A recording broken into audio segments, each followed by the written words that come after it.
Hi everybody, my name is Bill Burroughs. I'm the principal trombonist of the Civic Symphony of Green Bay. I've been playing with the orchestra since I believe 2008, and I started on bass trombone, which we'll get into a little bit, but right now I have in front of me and in front of you is my tenor trombone.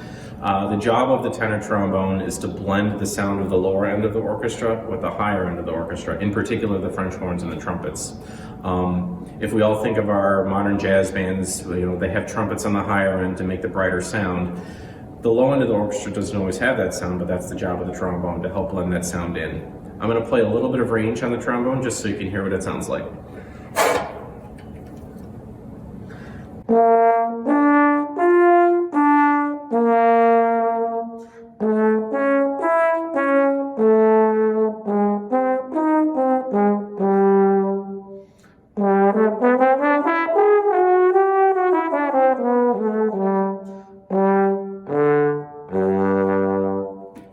Pardon the little skip in the sound there, but that's the general idea of how the trombone sounds. We use that sound a lot to blend with the rest of the orchestra, and we do a lot of fanfare type stuff with the orchestra as well.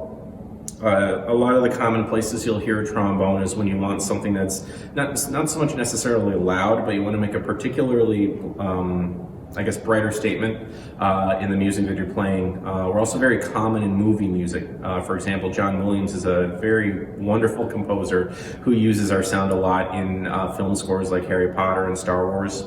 I'm going to play a little excerpt from another movie, not one of his though. This one was written by Danny Elfman. I'm going to play an excerpt from The Nightmare Before Christmas. This particular song is This Is Halloween.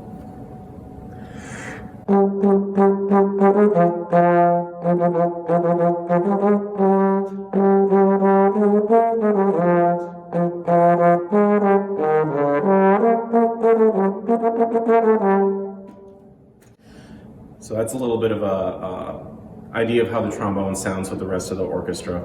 I'm going to grab for you now. I'm going to go get my bass trombone. I'm going to play a little bit of that so you can hear the difference between the two. This instrument that I have in front of you now, this is my bass trombone. This is the instrument that I started with the orchestra back in 2008. This instrument plays on the lower end of the trombone section with the goal of blending the tuba sound with the rest of the trombone section. That way it comes across as one, what we call one cohesive sound.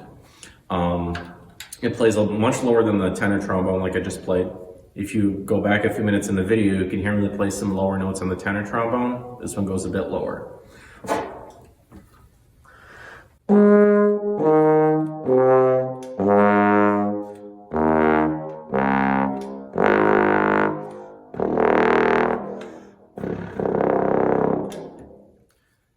Again, the goal being to blend with the tuba, so we play in a similar range as them. On the tenor trombone, you might hear a little bit more technical notes, like in the excerpt that I just played from The Nightmare Before Christmas. Da da da da da da da da da. Don't hear too many faster notes like that on the bass trombone. You do sometimes, but it's not the most common thing, simply because our goal is to blend that sound up. We tend to play much more lyrical things. Much more warmer sounding things as well. So I'm going to play a little excerpt here from my etude books just so you can hear a little bit more of how it sounds.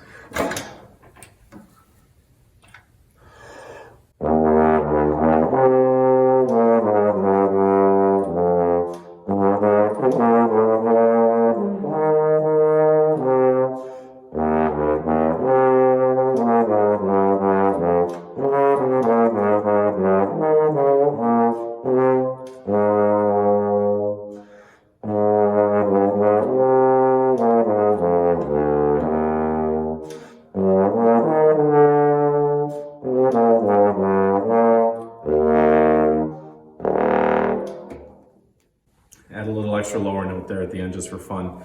We spend a lot of our time in that lower part of the instrument just to help make that sound come out a little bit more out of the back row. A lot of orchestra between us and the back row in the front of the house, so we have a tendency to play a little bit higher, or a little bit louder, I should say, over the orchestra to try to blend with everyone else. A very fun instrument to play, takes a lot of air to play. It's my tenor trombone again. Between the two, you can see One is a little bit bigger than the other. The tubing on my tenor trombone is a little bit narrower than the tubing on the bass trombone, and this helps differentiate between the two sounds. Just to help get an idea again, I'm going to play a little bit on both trombones just so you can hear the difference.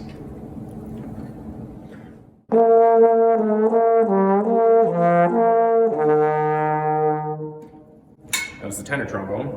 I'm going back to the bass.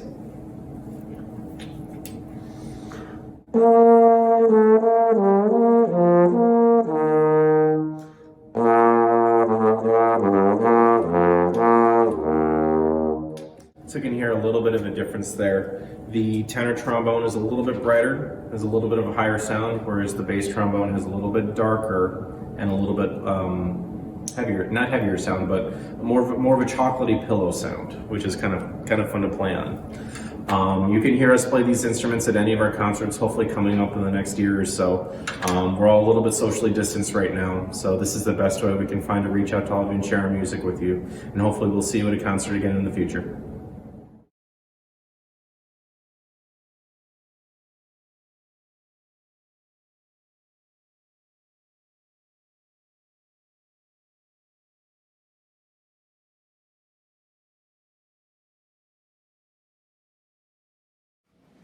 Hello, my name is Tim Kozlovsky. I play tuba with the Civic Symphony of Green Bay. The tuba is the lowest of the brass instruments. It will have valves that you press down that will open up the tubes to help your tuba go lower. This tuba has rotary valves, which means they rotate when you press down the key.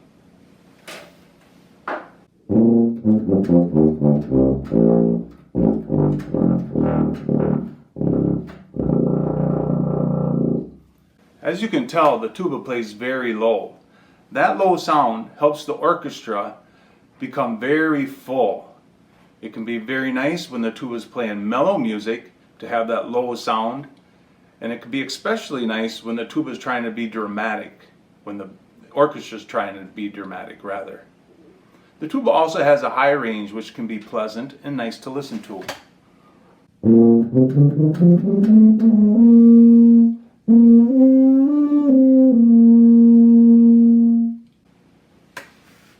I usually sit in the back row next to the string basses, who are also a very low instrument in the group.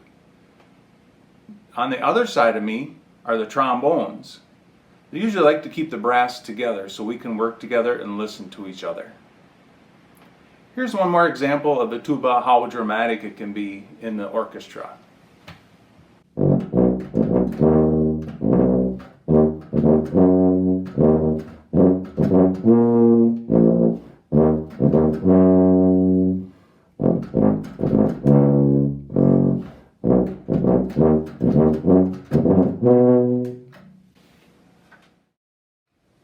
I now have with me a couple piston valve tubas. A piston is a mechanism that when pressed down, the holes inside will cause the air to travel through your tubes differently. Just like the rotary valve that rotates, the piston goes up and down in the tuba. This one next to me, the tuba here, is nearly 100 years old. It was made in 1924 by the York Tuba Company. The valves are at the front, and when you press them up and down, same thing, it opens up the tubes. The one I'm holding is an E-flat tuba, made in 1948 by the Martin Tuba Company. The E-flat tuba is considered a medium size or 3/4 size tuba. It was used in dance bands and in military bands back in the early 1900s.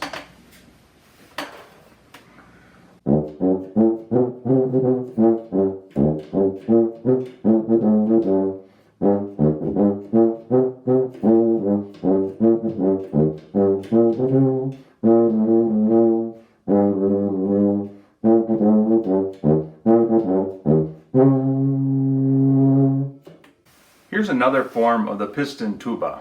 It has 3 valves and it's carried on your shoulder. This tuba was created for the John Philip Sousa band, who was a very famous band leader back in the late 1800s. The sousaphone gained its name from John Philip Sousa, the band leader. Sousaphones are used for marching bands, pep bands, and sometimes you see them in jazz bands. Here's a little famous bass line from one of the Sousa marches.